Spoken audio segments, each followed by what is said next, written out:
আলহামদুলিল্লাহ, গত বছর আমি এই স্নেক প্লান্টটি কিনেছিলাম। তাতে তখন একটি গাছ ছিল।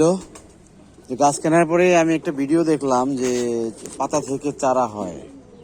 তখন কথাটা বিশ্বাস করেই আমি পাতা লাগিয়েছিলাম।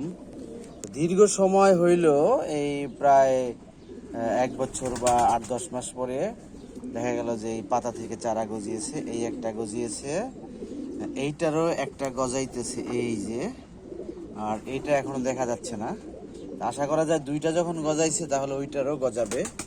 এছাড়াও এটা আমাদের ঔষধি গাছের একটা সাইট। এখানে আছে থানকুনি, তো অ্যালোভেরা, পাথরকুচি। হ্যাঁ, এটা আমরা সুন্দরভাবে সাজিয়ে রেখেছি। এটা আমাদের ভবনের বাসিন্দাদের কাজে লাগে।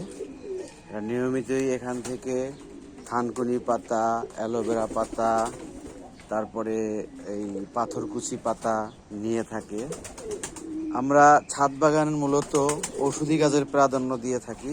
সেই হিসাবে এখানে যথেষ্ট বেশ কিছু ঔষধি গাছ আছে। এছাড়াও ওই